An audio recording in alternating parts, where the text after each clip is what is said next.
breaks ranks and now forcing VP J.D. Vance to come in and break a tie to get Hegseth over the finish line. All right.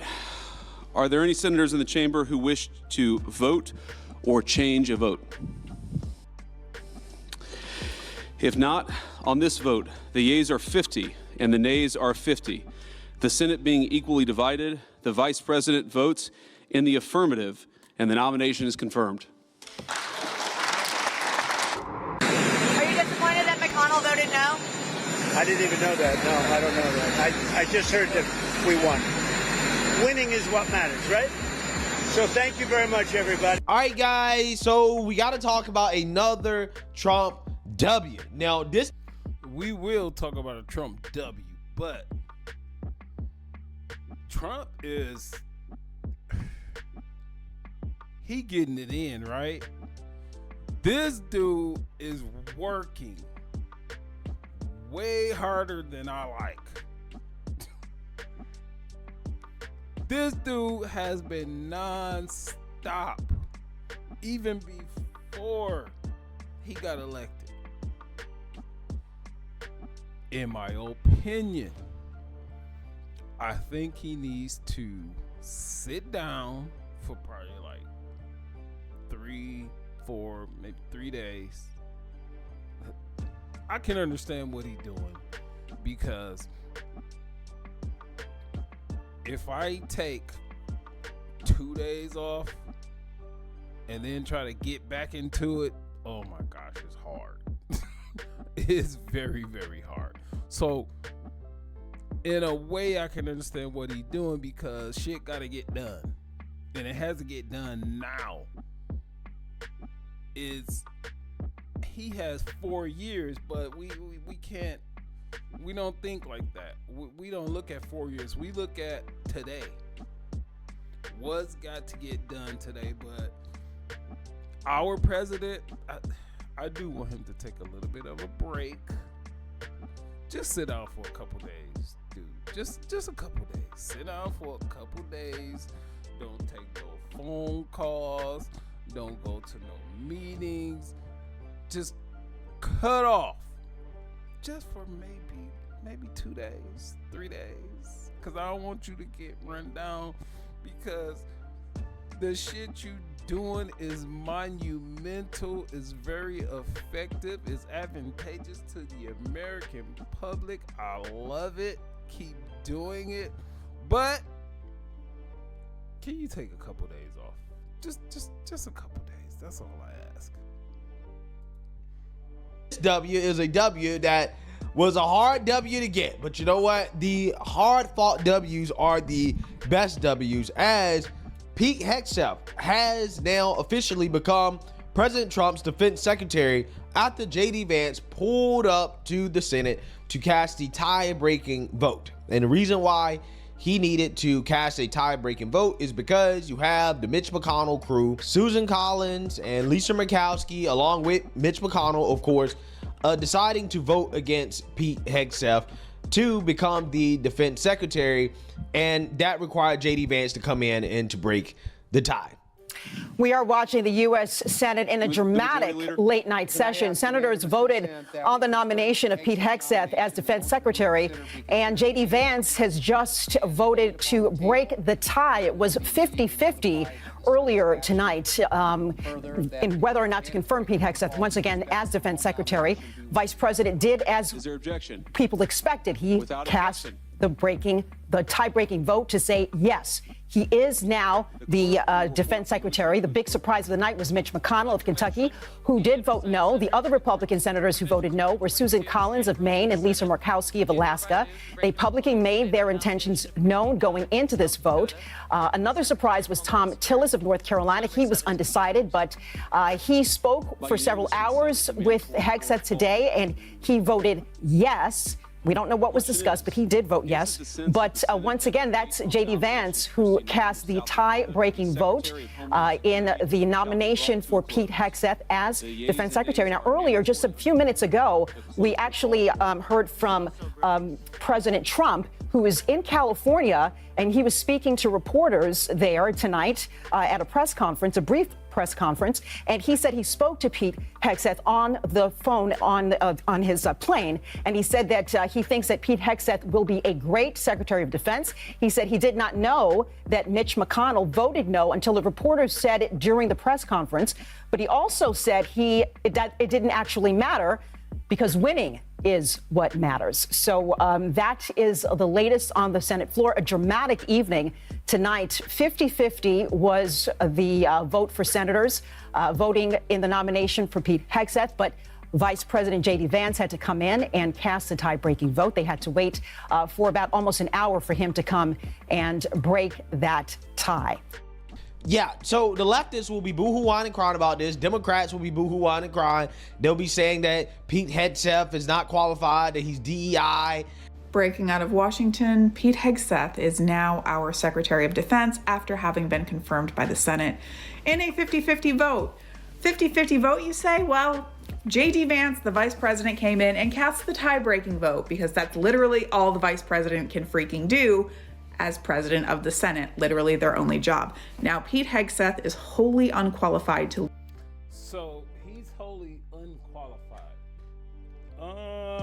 Can you tell me a human that is qualified?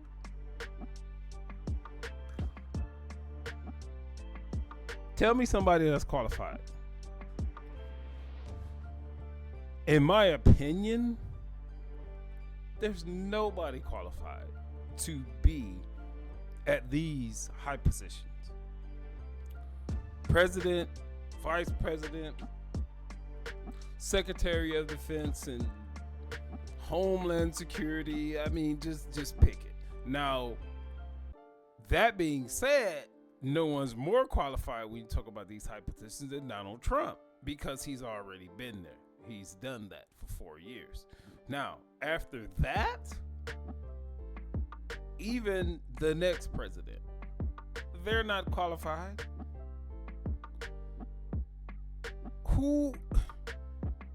Who's qualified to lead the free world? Who is qualified to be second in command to lead the free world? Who's qualified to lead the Department of Defense? Are you kidding me? Who's qualified to be the leader of Homeland Security? None of these people, nobody. Now, I don't care who appoint who and this, that, the other, Democrat, Republican, third party, fucking make up a party, any of that. Nobody's qualified to do these things. Nobody. But Donald Trump is. In this particular case. Because he's been there. He's already done it. Talk about qualified. They talk about qualified from this point on. I'm just going to be like, what are you qualified for? Are you qualified to be casting aspersions and opinion? No opinion is wrong. No opinion is wrong. No opinion is right. It's just an opinion. It's just what you think from the information that you know. Present company, this is my opinion. But tell me if I'm wrong. You think about it from a logical standpoint. Who's qualified to be the president of the United States? What qualifications does it take? Who's qualified to be president of the vice president of the United States? What's the qualification? Can you like bullet point them? There's no qualifications except for age and being born in the United States, or not even being born, because I'm a Schwarzenegger, but you have to be a naturalized citizen. There's 35. You have to be 35 years old to be the president of the United States. You have to be a naturalized citizen. that's it. Other than that, what qualifications do you need? What qualifications can you have? What real world experience would it take to be qualified to be the President of the United States, the Vice President of the United States, these high cabinet positions that lead this country? If you say they're not qualified, well, tell me what the qualifications would be. All I'm saying. Lead this nation's military. Full stop. Not only does he lack the experience, temperament, or judgment, he's just morally unfit for his attacks on women, for his views on women, and women who serve on the front lines defending this country every single day. His biggest achievement is being a news contributor on Fox and writing a book that nobody read and serving one tour in the Middle East, not even, a career military guy. Pete Hegseth is officially our Secretary of Defense. How did he get the role? Amidst his allegations of heavy drinking and aggressive behavior towards women, the Senate tied even though majority is Republican, so J.D. Vance broke it. What does this mean for America? Senate Majority Leader celebrated and said there will be no more woke distractions. Another senator called him dangerous and unqualified. Of getting drunk at his last job and passing out multiple times. He did get accused, but he didn't go to prison for anything, so just let it go already! Well, I'm just saying, character matters, and he was also accused of sexual assault and getting aggressive with his wife to the point of physical contact. His sister was one of the people that reported that was true, but she's a liar! If you didn't see it yourself, don't speak on it. Allegedly, his second wife had a safe word with friends so they knew if she needed help or not. Keyword allegedly! Hegseth will now lead an organization of 2.1 million service members. A budget of $850 billion. 2.1 million service members. Didn't he run a nonprofit into the ground to the point he had to step down because he couldn't? Yes, he basically got fired because he mismanaged all their money. To succeed, you have to fail! He won't make the same mistake again! Why are we putting him in charge? We act like we have a government full of loyalists that do whatever Trump tells them to do. The fact that he got nominated means he was qualified the whole time. This is the same person that said women should not be able to serve in combat. It shouldn't, because everybody knows men are much more capable than women. He's also an extremely far-right Christian. And everyone's just okay with this. Okay with it. A lot of us are celebrating right now. So when we look at the face of America, that's the person we want to see. Person that's going to end woke. So what, he paid $50,000 to the woman that accused him of sensual assault, but it's still there! Birthday 2025! Glad you all did the Roman salute on TV, because now a bunch of kids are doing it at school. Do you have anything to say for yourself? Faithful. I don't even care about eggs anymore. I don't care what they gotta say, right? They can say whatever they want, okay? These are the same people that supported Lloyd Austin and the clown show that was the Democrat Party running the military in our government for the last 4 years, right? So I don't want to hear anything from these people, because as far as I'm concerned, Pete Hegseth doing his confirmation hearing proved to me that, yes, he definitely can do this job, and he can do this job well. Thank you, Mr. Chairman. Pete, I'm actually going to ask you questions because I want to hear your answer. How many genders are there? Tough one. Senator, there are 2 genders. I know that well. I'm a she-he, so I'm on board. What is the diameter of the rifle round fired out of an M4A1 rifle? That's a .556. How many push-ups can you do? I did 5 sets of 47 this morning. What do you think are most important strategic bases in the Pacific? In the Pacific, Guam is pretty strategically significant. I thought Guam would be it. How many rounds of .556 can you fit into the magazine of an M4 rifle? Depends on the magazine, but standard issue is 30. Senator. And what size round does the M9 Beretta standard issue sidearm for the military fire? A 9mm, Senator. What kind of batteries do you put in your night vision goggle?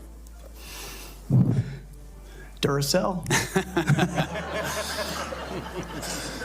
So right there, you're representing qualifications that show you understand what the warfighter deals with every single day on the battlefield. You understand what happens on the front line, where our troops will be. And what happens, unfortunately, in this country is decisions made in rooms like this, bad decisions, end up in dead 17, 18, 19-year-old Americans. And those Americans rarely come from families that sit in rooms like this. They come from lower, middle-income families who sometimes the military is their only way out. And they join because maybe they want to go to college. Maybe they had no other choice. Maybe they love this country. But for whatever reason, they joined and they signed on the dotted line. And when people like us screw up, I don't know why this just got to me right now. This Senator Tim Sheehy from Montana, right? He's asking valid questions of a man that is, and he's not confirmed, but is tasked to lead the Department of Defense. So the ultimate decision to go into hostile environments around the world lays with the president. But once the president makes that decision, this is the guy that's going to be leading them and giving down the orders to say engage, don't engage, boo, boo, boo, blah, blah, blah. It's being in the military, we look at it like Mr. Tim Sheehy, which heard of him in the past. I've looked at him in the past. I respect Mr. Tim Sheehy from Montana. Now, but a lot of these people don't see what they're doing. They don't see that, like he just said, 17, 18, 19-year-old people volunteer, which I did, in the Marine Corps.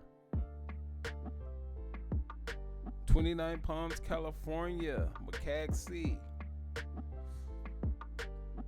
That we volunteer and we're willing to die.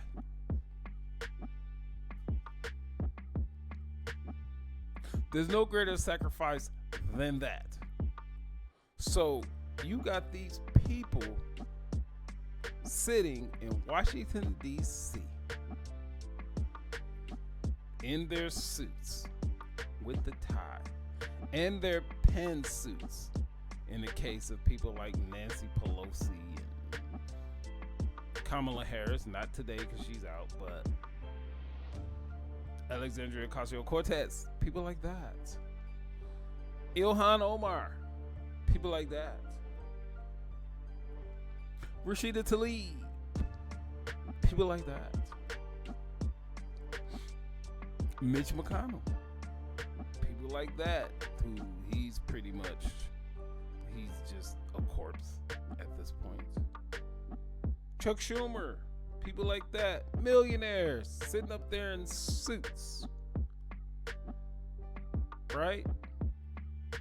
And so they're making decisions for, you know, just the minions, you know, just let them go out there and, you know, go out to Afghanistan and Saudi Arabia and Iraq and go over to the Ukraine, and their lives mean nothing. Nah, they don't mean nothing. Nah. They don't have families. No, they don't have families.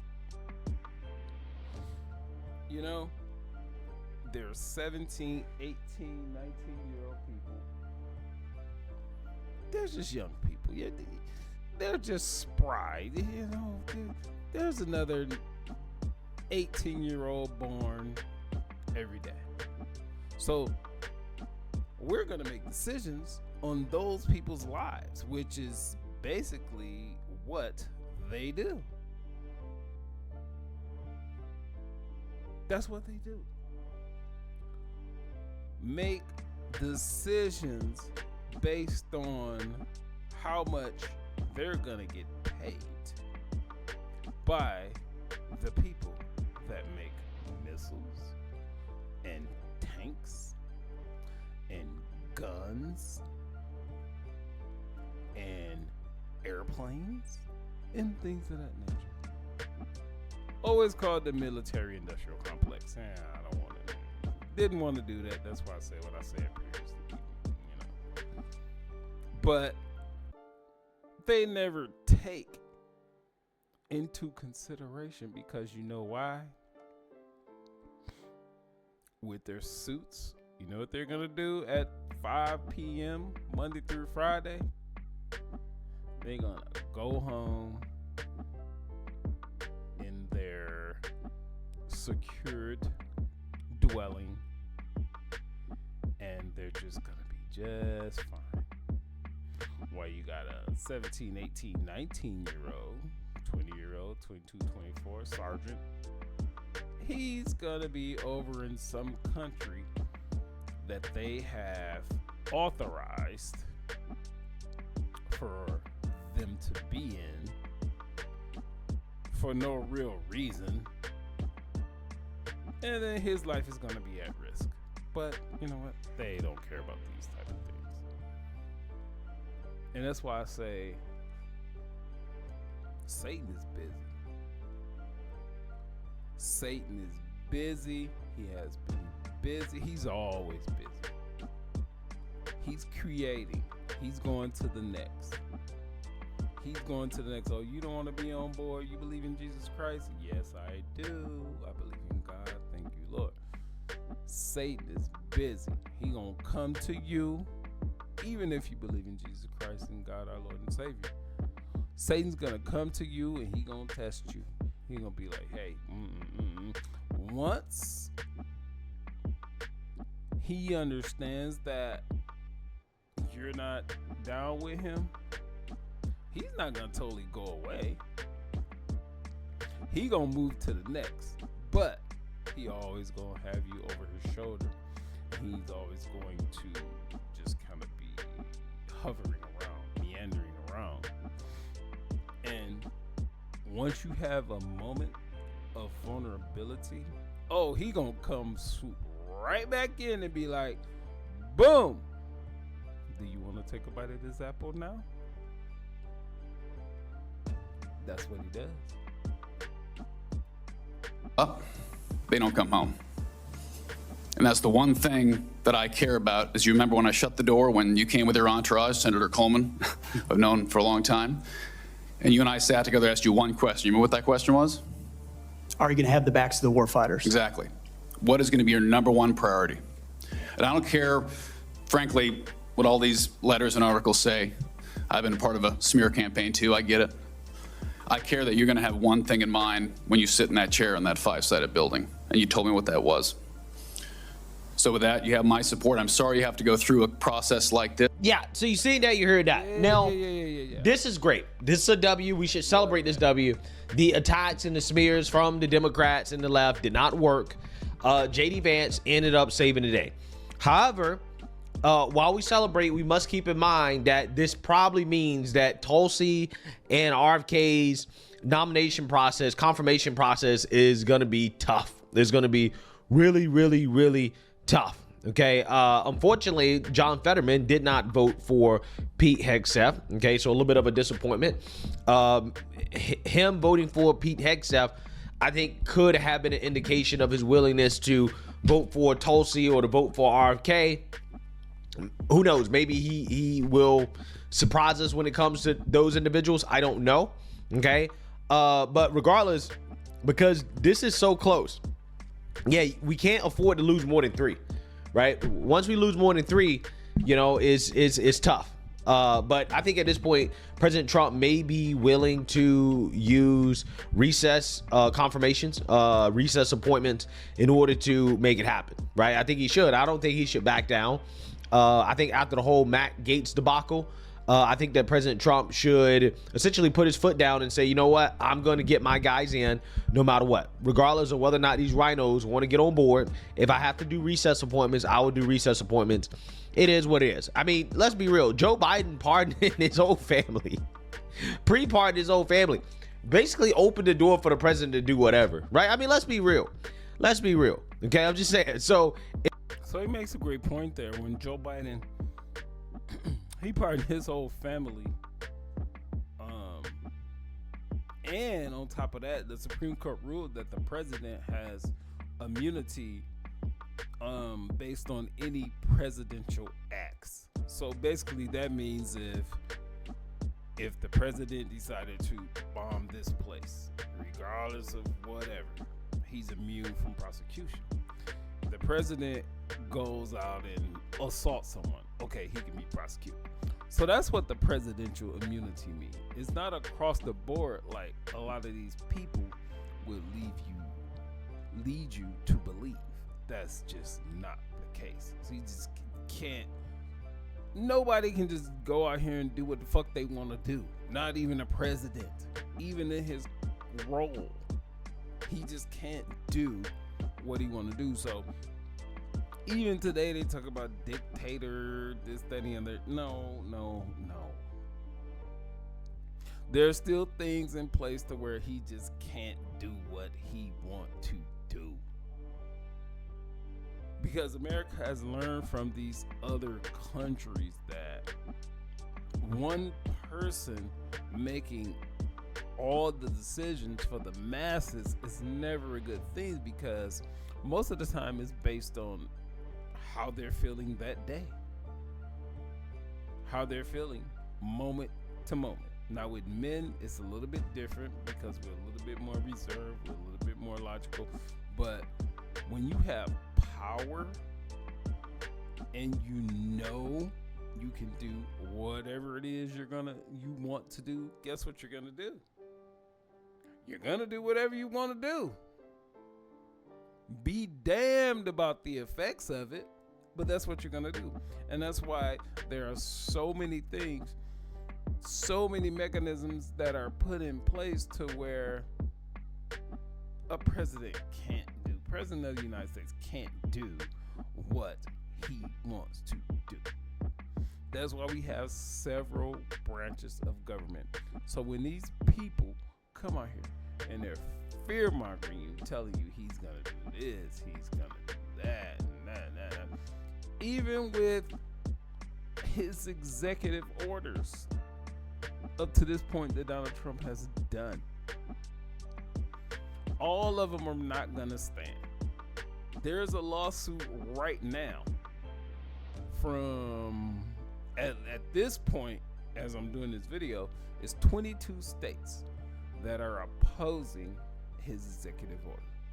By the mere fact that his executive, because the executive order is supposed to be ironclad, we gonna do it, that's that.